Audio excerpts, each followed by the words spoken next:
Broad Street Review podcast is an extension of Broad Street Review, Philly's home for arts, culture, and conversation, an online arts and culture journal covering the greater Philadelphia area.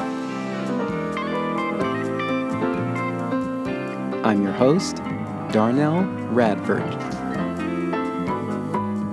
Today on the podcast, Elise Seyfried and Danita Stevens talk about This Is My Brave, the nonprofit bringing a mental health storytelling event to Philadelphia.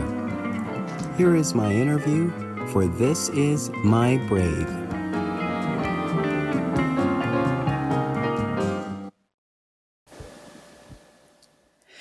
Welcome to the podcast. I'm your host, Darnell Radford, and today I am in the virtual studio with two members of a great organization called This Is My Brave, and I will give them a chance to introduce themselves. My name is Elise Seyfried, and I am thrilled to be part of my second This Is My Brave production. It's been a joy to be part of this. It's something I believe in completely. I live with bipolar disorder, and one of the things that happens when you have something like this is you look for the meaning. You look for something that you can do that will bring some good from the situation you're in.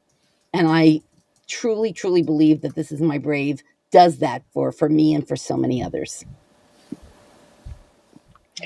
Hi, I'm Danita Stevens, and I got involved with This Is My Brave in 2018 as a cast member of the first Philadelphia show. And it was a great experience. I truly believe that storytelling does save lives. Storytelling was a big part of my mental health journey over the years. It gave me a lot of hope and insight when I didn't understand what I was dealing with whenever I first started developing PTSD as a teenager. And when the opportunity came up for the Philly show, I was excited to join the cast and share my own story of recovery and living with PTSD. And now that we have a second show in October, I joined the production team with Elise, and it's exciting to work with her again and be on the other side of this production and helping others tell their stories, since it was such a powerful experience. I was just saying before we started recording that I can already sense the love in this organization just from the two of you, which is such a great thing. And so I'm wondering, how did you first find out about This Is My Brave? Well, I literally was looking for something like this. I'm a performer, I'm a writer, I'm a speaker, and I kept thinking, well, there's got to be something that I can do with my diagnosis. And I actually had done a similar production, similar in format, the year prior, called Listen to Your Mother. I have 5 children and 2 grandchildren. And I've written books about them. So that's another part of my life. But this Listen to Your Mother, the format was people standing up and telling their true stories. And I loved it, and it's just so engaging. And then I thought, maybe there's something like this for mental health. And sure enough, I found This Is My Brave. And then when I connected with the original producer, Jen Marshall, she told me that she had in fact been part of this Listen to Your Mother's show. And it was one of the things that inspired her to set up This Is My Brave the way she did. Because it's wonderful. It's just everybody just stands up and tells the truth about themselves and their lives. And it's very, very personal, and it's very, very connected. And I just think it's a wonderful way to approach this. That's great. As for me, I stumbled upon This Is My Brave while I was working in digital marketing about 5 years ago when I first started. And I was doing some research looking for people sharing their mental health stories. And I found Jen Marshall. And then I, kept digging and digging, and I saw that she had co-founded an organization called This Is My Brave, and it really piqued my interest. And that was about 2 years ahead of, well, about a year or two ahead of joining the cast. Um, and I just kept up with them, and it was really cool to be able to find an organization that had the same purpose in sharing stories that had been so important to me over the years. While I've written about my experiences through poetry and nonfiction, um, I hadn't ever been on such a big stage before. Um, and so that was something that I was interested in. And that's how that started. That's great. I My first thought was, I first of all, I love that you were already looking for something, and not feeling like, well, I love that you were looking for something before you found this. Did you feel alone, or was there other things that you were looking for that didn't quite work out, or what was the journey like before getting here? Okay, well, for me, the journey was as I'm a work at a church. I'm a spiritual formation director at a large Lutheran church, and I had been struggling for about a year and a half before my diagnosis with really, really strong mood swings between mania and depression. And I was trying desperately to kind of keep my life together and not let anybody know that something was wrong. So it was so stressful and so difficult. And then when I was finally diagnosed, it was this huge relief. But then I wasn't sure how the church was going to receive me. I Hmm. didn't know if I would be fired. I didn't know if I'd be shunned. I really, truly did not know. But I knew I needed to be honest. So I put my story out there. I wrote a piece and I sent it to everyone in the church, and they were phenomenal. They were absolutely amazingly supportive. They all started to tell me their stories or stories of people they love because they knew I understood. So it just opened a whole new level of relationship and connection with these people. So that was amazing. And I started a support group for parents, actually, of teens who struggle with mental health issues. So I was trying to find, different ways to support other folks and to give back and to share my story before This Is My Brave came along. But I have to say that I was very encouraged and heartened by the fact that I was so supported by my community at work. Hmm. Oh, that's so touching. I Because I can definitely understand how you would feel, uh, like, if you share this, that it will change everyone's perception of you, but instead everyone related, and started to resonate and started to share as well. It's like they were waiting for, um I said in a previous interview, I said it does seem like sometimes we are waiting for permission. We were trying to get the okay, to just be who we are, when there's really no other way for for us to live. That is just who we are. We are who we are. But I love the fact that there was a thought that these people knew you as one thing, and as you were keeping that to yourself and kind of managing it, that once they found this out about you, that they still gravitated towards you. That's great. And that's great. And Danita? I had gone back and forth over the years through my journey, and when I first was diagnosed, I was misdiagnosed, and I joined some support groups. And I never really felt connected. That was back in my 20s. That's been quite a bit ago. I didn't really feel connected because I still felt this huge struggle. I still was experiencing a lot of issues at the time. And so after not really connecting with anyone, I stepped away from support groups and just kind of went my own path and did research and just kept searching. And it took me a few years, and then I finally got the right kind of help. Um, and once I went through that recovery process, I started feeling, I did feel alone during that time.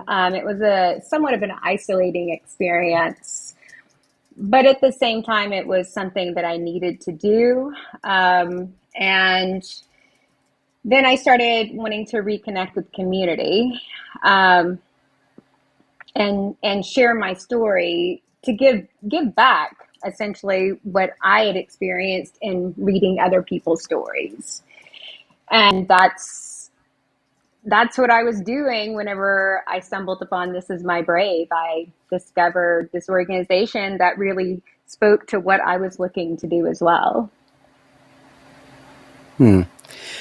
Did you learn anything on your path that made you think if you had found This Is My Brave sooner, that you would have reached this sooner, or did you Absolutely. appreciate it more once you finally got here?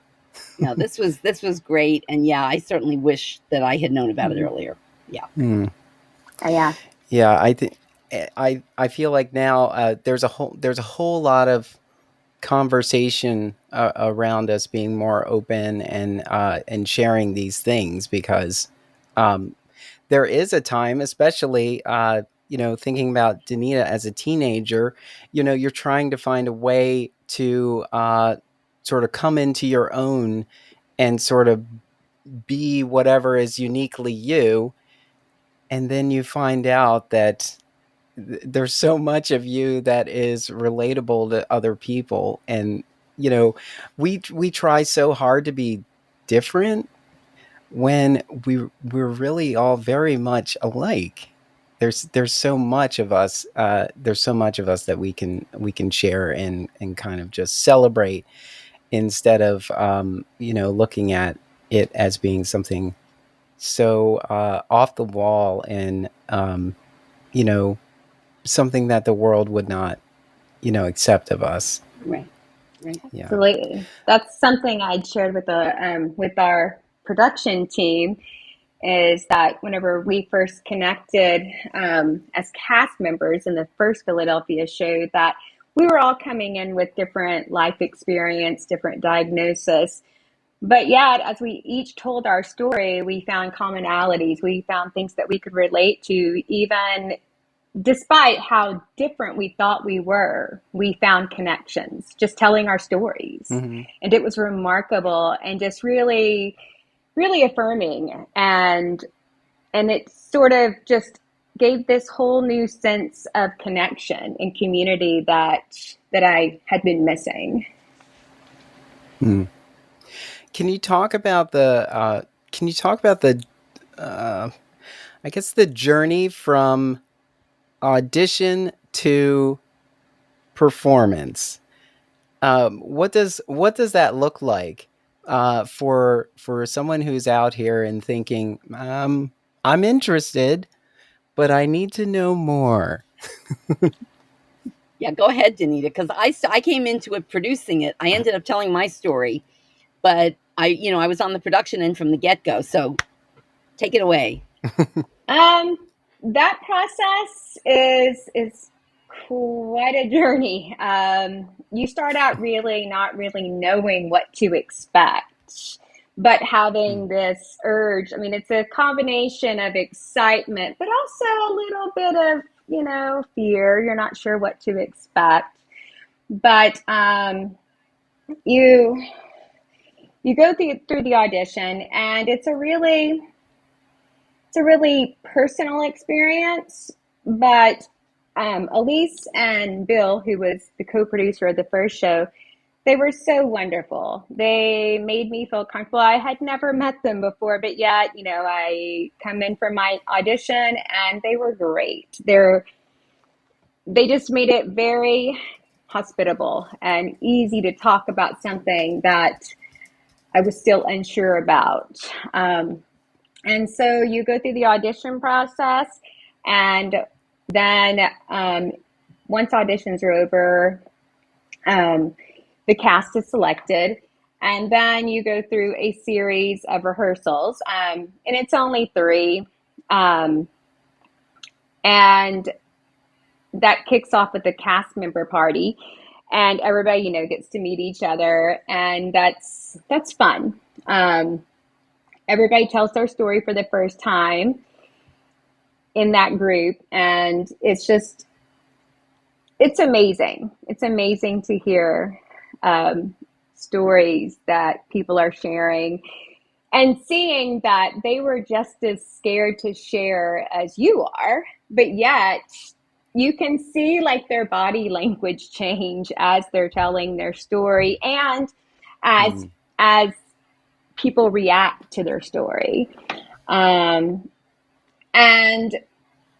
then once you go through these rehearsals, it's showtime, and that is quite an experience within itself.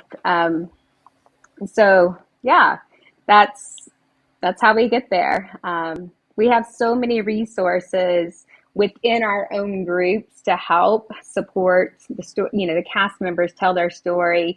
I can't think of any part of the process where there isn't support, whether it be from a cast member or through This Is My Brave or through the producers. There is always someone accessible. If they don't know the answer, they're going to find someone who does, and give you that support that you need to get there.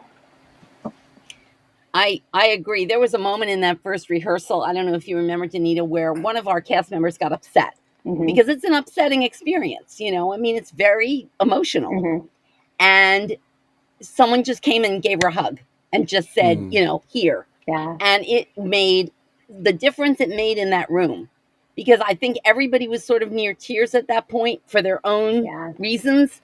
And just to see that, it's okay to sort of fall apart here. This is where you can fall apart, because we're here to put you back together again. And that was so touching and moving for me, that moment. Then I knew we were a cast. Then I knew we were a family, and we were going to be fine. Yes. Wow. I was going to ask about how This Is My Brave creates a safe space. They're very intentional about it. I love the way they handle everything. The auditions are very private. You have your moment to share, and then you meet in a very safe space. And there's always a mental health professional as part of the team, so that there's someone there that you can lean on if an issue comes up that someone can't handle. And yeah, I mean, there's certainly, beside the safe space, there's an element of trust that grows, that is built organically from this experience. So I think that kind of, in addition to saying we're safe here, you're safe, we kind of embody that with each other. It's like, I'm entrusting you with my true story, and you are entrusting me with your true story. And this is a sacred trust that we have with each other now. And then we're going to turn out and present that to the world. Yeah. So in the rehearsal process, I'm assuming that it's the production group and the participants, but how does this process prepare you for an audience? Well, one of the things that they always allow you to do, which I think is great, because as an actor, I'm used to being off script, I'm off book. But they don't do that. You can read your story. And I think that's very, very important for a lot of people. Even though they may look at their script or their story not all that much by the time they get through the 3 rehearsals, but they have it there to ground them. So it's not a matter of, oh my gosh, I haven't memorized this. So there's no pressure that way. You bring your story with you. And I think that has been a very, very important part of the way the organization is put together. You might be a performer, but you don't have to do this off book. You can relate, or you can refer to something that you need to kind of support you through this. But we have all kinds of different types of performances. And this, I'm excited about this one. I was excited about the last one, but it seemed like the last time we were largely just telling our personal stories in sort of an essay form. Mhm. And this time, for whatever reason, the auditioners who have signed up, we've got poets and we've got singers and we've got dancers. We've got so many different types of comedians, so many different types of creative expression. So I'm super excited about this. Great. So we've all been collectively going through something for the past 2 years, What and is that, Darnell? still I going don't on. know. I have no idea, No but they wanted idea. us to stay inside at some I point. They don't wanted us to wear masks, know. but all of those things, I would say played on everyone's mental health. Mhm. For And sure.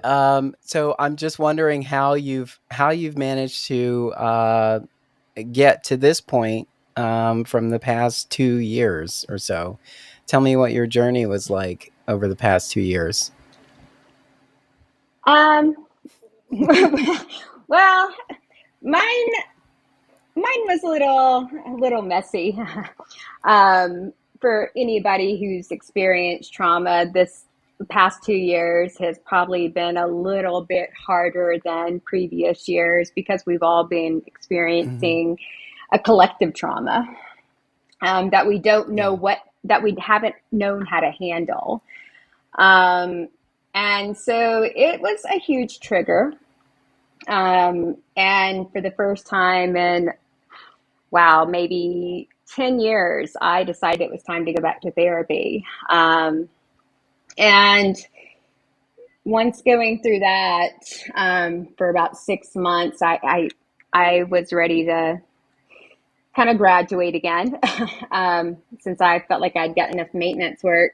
And then that's when Elise reached out to me and asked if I would be interested in joining the production team. And I was like, yes. There has never been more of a calling for mental health than, I mean, it seems like there hasn't been. It's just really brought it to the forefront. And people who haven't experienced mental health issues may have experienced them for the first time. Um, and that's just it. Mental health touches all of us in one way or another, whether we're experiencing it ourselves or we love someone who's experiencing something.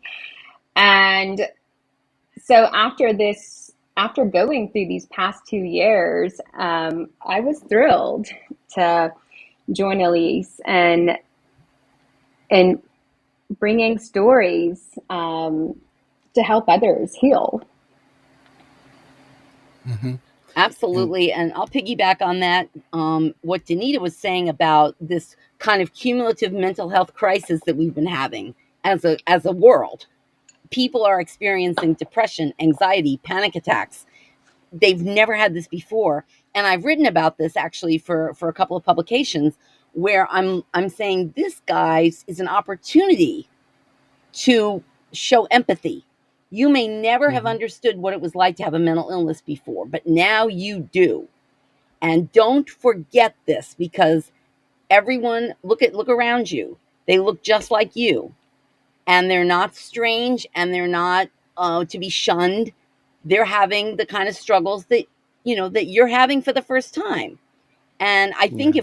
I mean, the world obviously needs a lot more love and a lot more compassion, right? I think that's pretty obvious. Oh Mm-hmm. But yeah. I think empathy, put yourself in someone else's shoes. And this is an opportunity to do that. Say, gee, I've never really felt like that before, but now I sort of get it. And I'm hoping people don't lose that as the pandemic Mm-hmm. recedes and everyone goes back to normal. I hope we don't lose that empathy. Yeah. I've been in the conversation I've had, I've been looking at the last 2 years as, this is an opportunity for us to reset. Mm-hmm. It's sort of everything. It's almost like everything that was written before this, is a vague reference now because so much has happened. It's almost like every book needs a revision. It's like every process of everything that you've done to get through and make your way, before this. needs to be reviewed, so that we can think about it, because, most of us, all of us, most of us were not alive when a situation like this happened Now, old as I over a am, I hundred don't years remember ago. 1918. I, No, not I at guess I was all. there, but I don't remember. Yes. But it's funny, So, my grandmother was, and my grandmother lived to be 100 years old, and she oh, talked wow. about the pandemic. And I Yeah. remember thinking, oh my goodness, how horrible. I'm glad we're Yeah. never going to have to deal with that. Yeah. And now we're just inundated with information, and it can be overwhelming. My day job is very much focused on this pandemic, and I feel like I'm spending the whole entire day just getting up to the minute information about it all, and I know how overwhelming that Mm-hmm. can be for anyone. And Yeah. I'm just like, it just allows me to kind of take a breath, take a step back, and say, like, yes, we're all going through this, but we're processing it differently, Mm-hmm. and we need to give everyone space to be able to do that in the way that they do it. But also, if we come up with any great ideas or how we're managing to get through, we should definitely share those as well. And that's what I love about the idea of these stories, because it is sort of, well, it's, even though you're living in these moments, it's kind of in hindsight. Now you're taking stock. So your story, um, you know, ends with how you sort of soldier Mm-hmm. on. Well, exactly. And that's one of the things as we go through the audition process that's really important is we're looking for people who are really in a fairly good place. You don't have to be 100%, but we want to share stories of hope, Hmm. and and not have someone who is at the bottom of the pit, because I think we've all been at the bottom of the pit.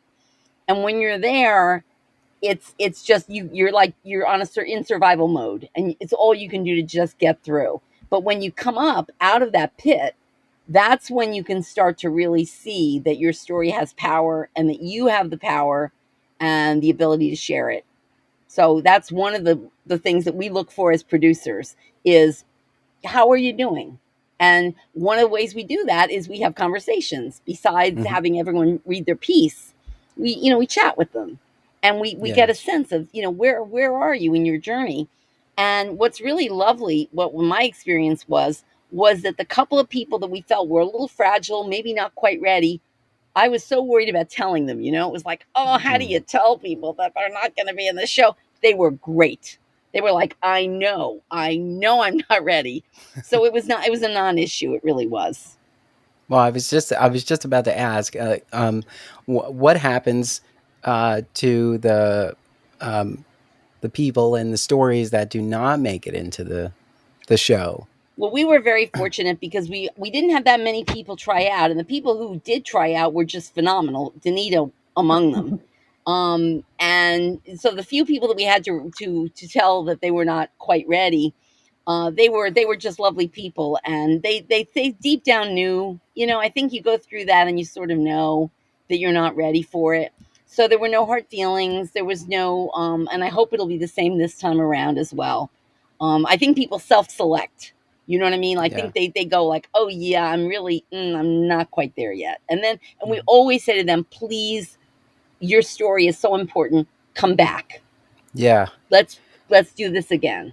So there's Yeah. always that Like, hope that you can share thank you it. for being brave enough Right. to come here, Exactly. and be in this moment. Yeah. So that right there, if you're not a part of it, that doesn't mean you walk away empty. Right. Like, you've done this. Yeah. So that's great.